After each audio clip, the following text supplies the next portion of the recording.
Hello, everybody. Welcome back to D Game. Today, we're going to talk about what actually makes men attractive and why women subconsciously just know this stuff, and why they have to look out for it. So, normally, women are more receptive than us. Obviously, they're way more socially conditioned. They they understand things way better than what we do. They have a natural ability to walk into a room and just see it, right? Be able to take care of all this crap without any, us, we walk into a room with 100 people, we kind of maybe have an idea, but, we really, women walk in and they know. I mean, it's not like us when we walk in, it's like a 40% thing, it's like a 80, 90% thing. They know. So you can't really hide a whole lot. So if you aren't really doing well with women and you're not really attracting, or if you do talk to them, even if you're a good looking guy and you're doing everything else right, this is where you got to work on yourself a little bit. And this might explain a little bit why, because we all understand we're just animals. We've evolved over hundreds of thousands of years, and when that stuff just don't go away just because social constructs come in and 10 years ago things are different than what they are now. We just don't forget that stuff.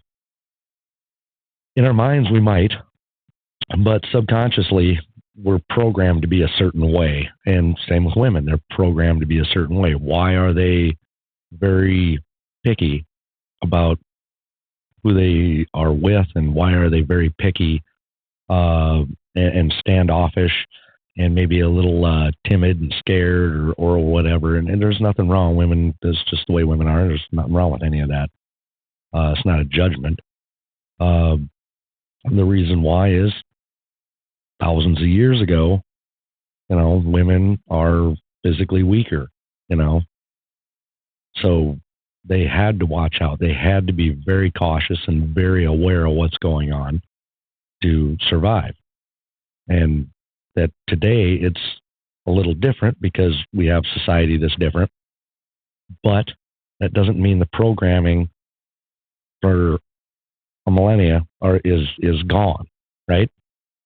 So it's still there.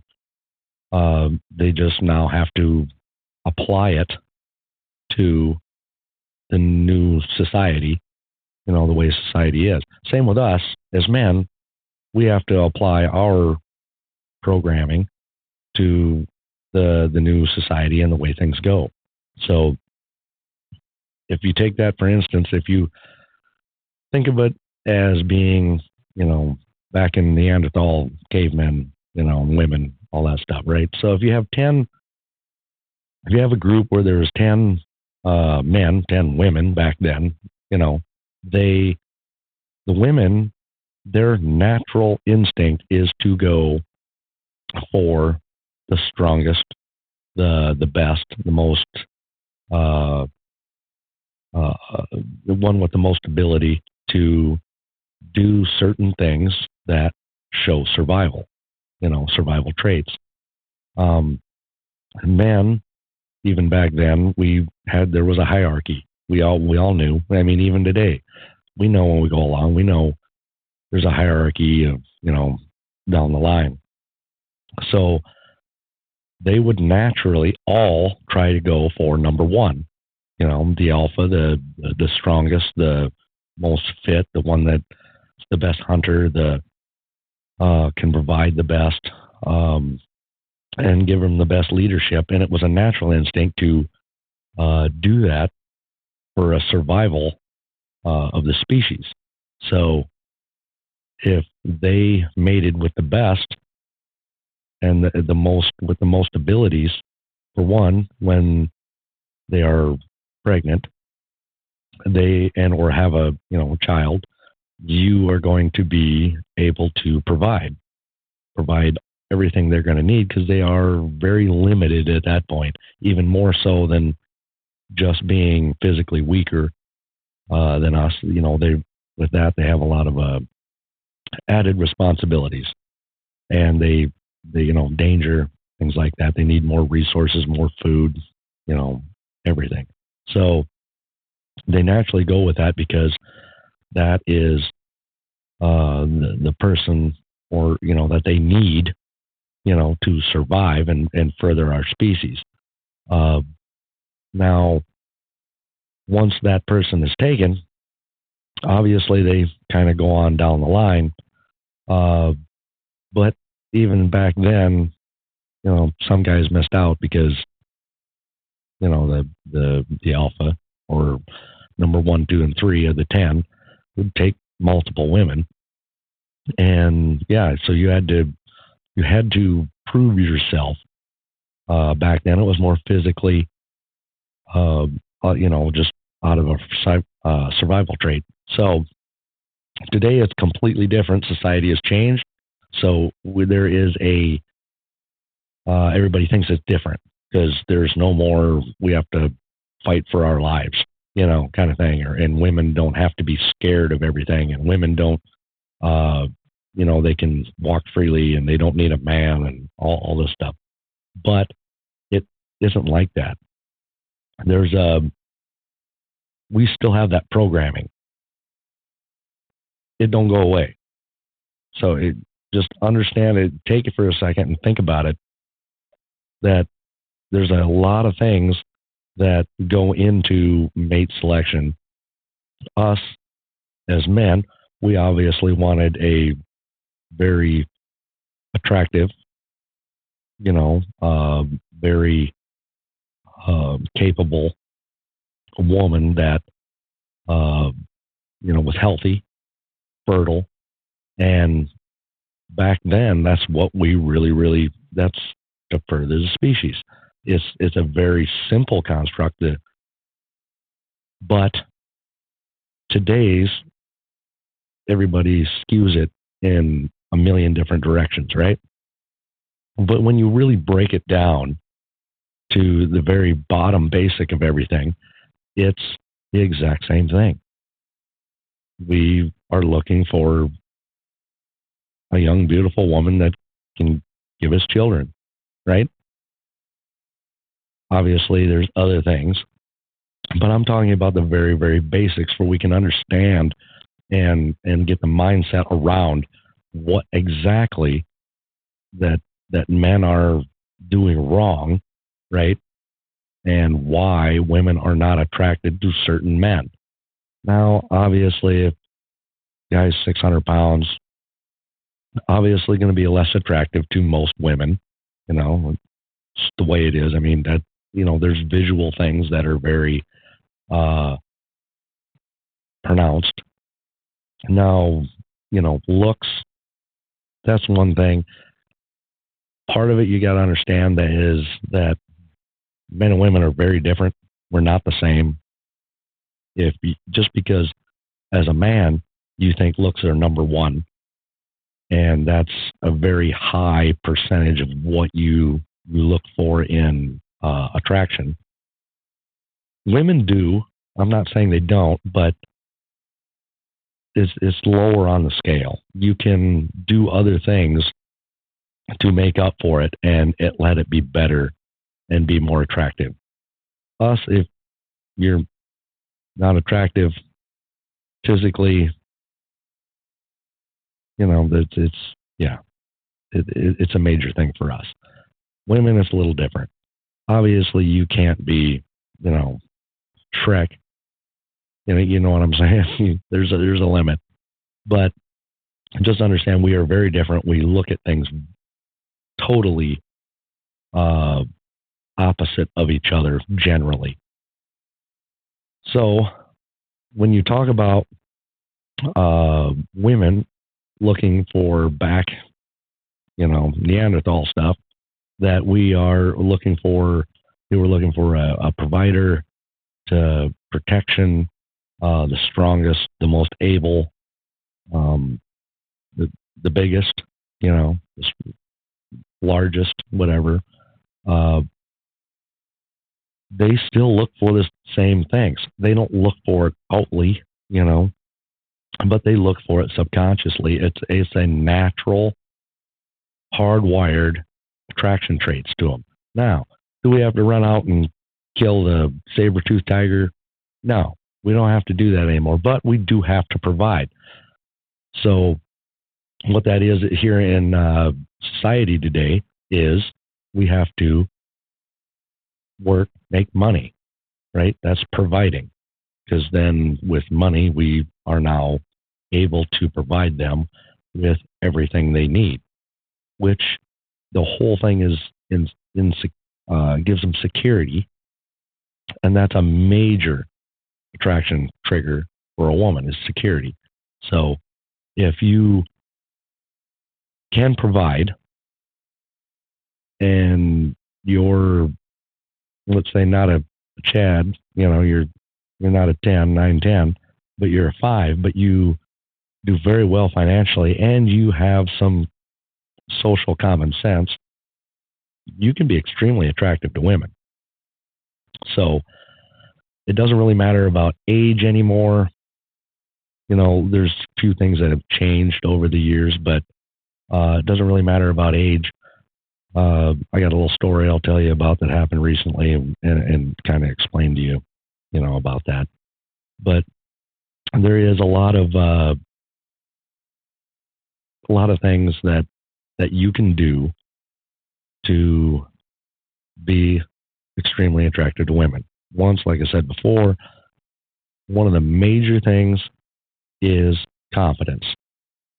If you believe in yourself and not just, walking out and, believe in yourself about one little thing, if you are only believing in yourself when women react positively to you and things, that's not confidence. Okay. It is, but it's not what they're looking for. Women do crazy crap, and most of it I honestly believe is subconscious anymore, but they do it. They'll give you like a shit test. Okay. All women do it at some point. Somehow they will try to give you a test, and it's not like at school where they're throwing it out and it ain't none of that. It's when you first meet him, you're talking to him. For one, if you can't even walk up to them, that's the chat. That's one of the tests, right? I mean, if you can't even walk to them, they know for a fact you are not confident in yourself. Probably not a great selection. Okay, if you do walk up and you start talking to them and you are charming, got a little charisma to you, you're upbeat, fun, funny. Even then, out of the blue, just in a conversation, and if you've talked to women, you understood that they will just kind of stop the conversation, not stop it, but they will stop their end of it, and they'll just kind of put you in a situation where you have to, I guess it's a nervous situation, to where you have to push through it. Like it's just like texting and being online dating and stuff. Everybody's went through it where they talk to begin with, everything's great and wonderful, and then after a little while, all of a sudden they just give you one-word answers, right? Okay, when that happens online versus when that happens when you cold approach, talk to somebody, you have two options there. One, they're doing it subconsciously to see if you can push through, or are you going to get nervous and scared and start reacting to their crap, I guess you could say. Or honestly, they might not be interested in you at all. And that either or, it doesn't matter. It's fine either way. But you have to push through and find out first. I mean, you have to not be self-conscious about what you say or how you say it. So you just take care of what you have to do, and you push through with confidence. And we'll explain in future videos about how to do that exactly. But this is just to explain. There is a shit test. There always is. Usually there's 2 or 3 throughout, and then women will test you throughout a relationship that they, everybody says, oh, they're nagging, they won't quit. They just, now if it's overwhelming, okay, the girl really ain't into you. Even if you're in a relationship and she's starting to lose respect for you because you're deficient in something. You're not doing something you need to do. And she's not happy about it. But if even if you take her out, you guys have been dating maybe a month, 2 months or whatever, at some point, not saying she does this on purpose. I don't believe they do. Okay. I would like to think they don't, but they don't. I don't believe they do it on purpose, but they do it to where they give you a little shit test. They will do something that you don't like, that they know you don't like. Nothing severe, nothing extreme, but they'll do a little something that's going to irritate you, that they know they shouldn't do or you don't like them to do. Are you going to check them on it? Are you going to just sit back and not acknowledge it at all and just play it off? Like, women pay attention to this stuff. Once they can start getting away with things, then you aren't the same man. You aren't the confident guy they thought. Okay, so you don't have to be mean. You don't have to be extremely crazy about it or anything like that. But you do have to set forward a standard and stick to it. You have to be solid enough to understand, let them understand that you have boundaries, that you have expectations, and you're going to adhere to them, and you expect them to. It's up to their choice whether they want to or not. But if they're going to be involved in your life, you have expectations. They're going to meet them. And if they don't, well, there's plenty of other women. There's nothing wrong with that. So for one, you got to do that. 2, they always look for somebody that's, back then, caveman days again, strong protector, right? Even today, women want tall, strong, fit, and just in that aspect, it's a further protection factor. Now, today's social construct of where, way society is women are generally fine, but they still have a fear, which is completely understandable. They are smaller. They are physically weaker. So there is always a very, I guess it's okay for them to be very apprehensive about things and be very aware of their situation and what they're doing. But there is a factor, like say, of being a protector is a good thing. Now, if you're going to go out and try to show off about being, a protector by getting into fights and starting trouble and stuff like this, man, it's just dumb. Because that's high school crap where we're just young and dumb. So women generally aren't really attracted to any of that. I mean, if you can't even control yourself, then that's another major thing that they look at. So yeah, you got to be fit. So that's why I'm saying work out a little bit, do what you can do, get yourself at least for your not at least you can manage who you are, right?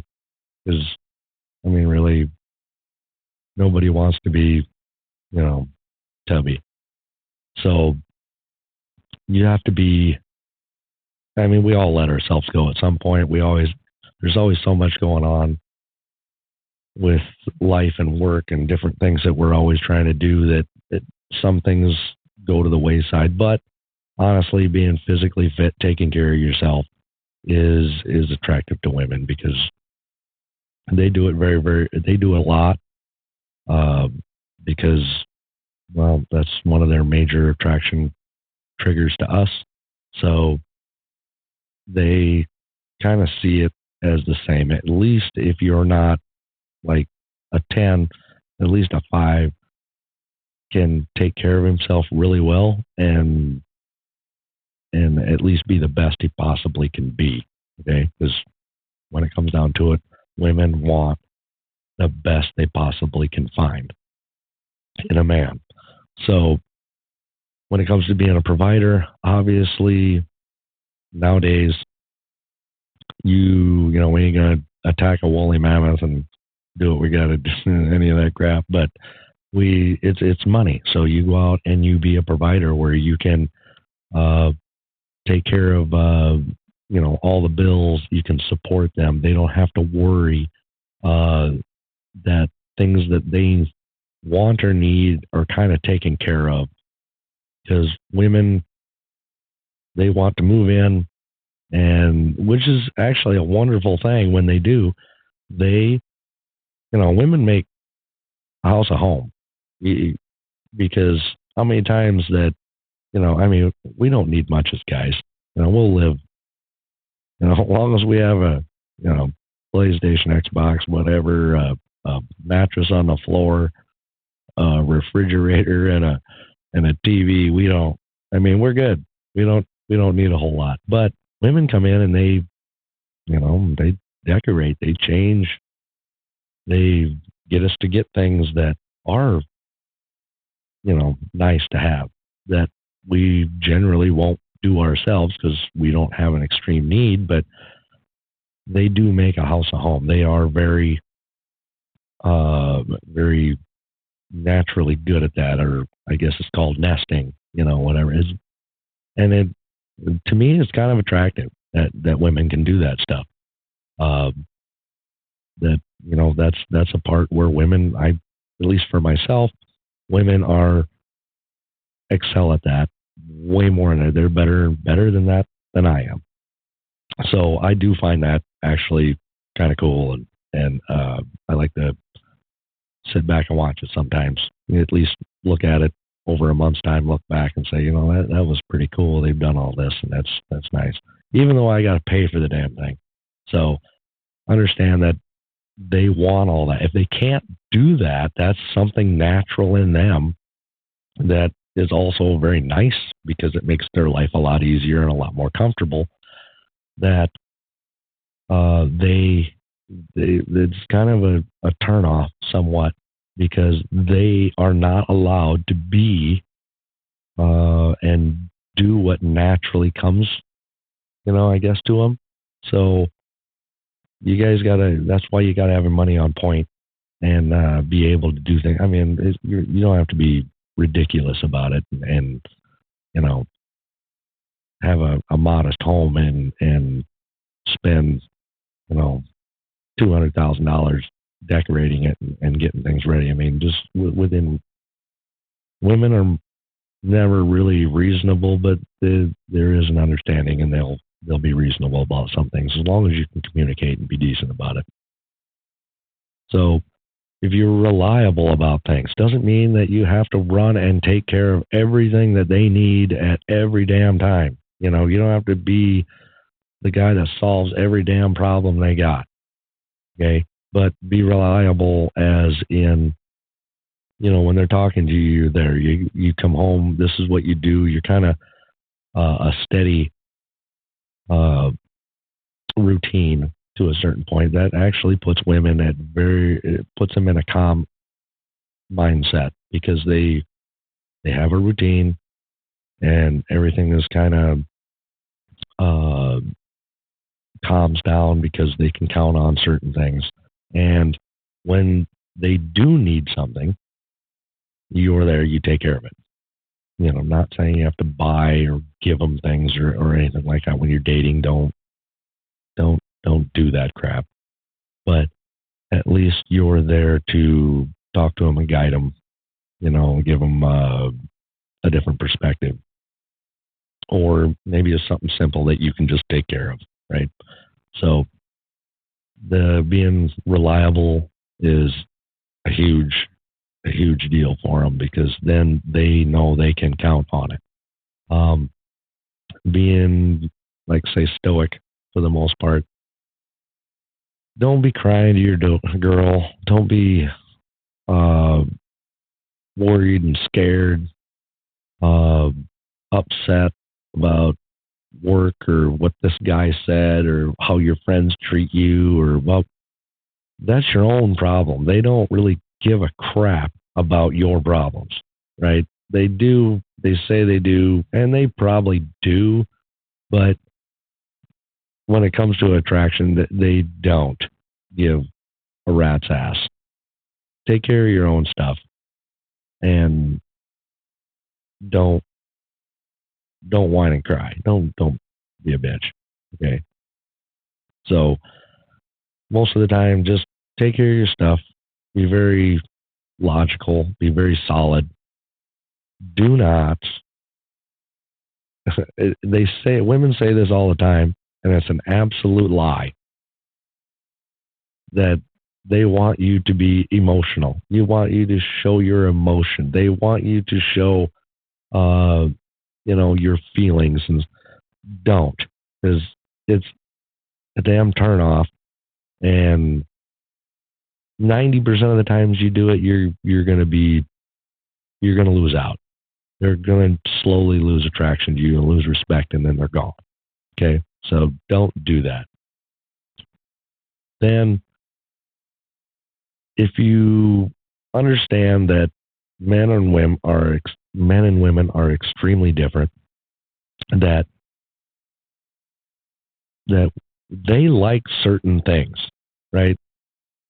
And we like certain things. Most of the time, they're opposite of each other. We don't need someone to come into our life and run our life and give us guidance and explain to us how to take care of stuff and stuff like that. If you got your life together, okay? You don't need a woman to come in and do that. Women don't want to do that. Just the same way as you don't want a woman to be emotionless, be extremely logical, and we like that little bit of turmoil. We like that little bit, the emotion, the caring, the stuff. So they are what we're not. So just because you think certain things are attractive to you does not mean that those same things are attractive to women. Okay? Same way, women that listen and see this, understand that just because you find something attractive does not mean a man will find that attractive. That's what you find attractive in men, not what men find attractive in you. So that's where you have to use some logic and critical thinking and understand that there's a difference and kind of work out what the difference is. Okay. So I'm going to get out of here. Like and subscribe, because, hey, it helps the channel. We can build things. We're still setting up the studio, getting things put together. And so it's got the furniture here last week. Thanks. Shout out to Will. If you're watching, shoot me a comment. I'm not going to put you on blast, but if you guys need somebody for furniture and stuff, I have a guy. So, but just use this to completely understand what the heck is going on when you're trying to deal with it's women. If you need to refer back, watch it again. And it takes a little while to get the right mindset. Next, we'll further on doing another video of this here later this week. But like, subscribe. I'm out. Not going to take it too much longer. You guys be strong.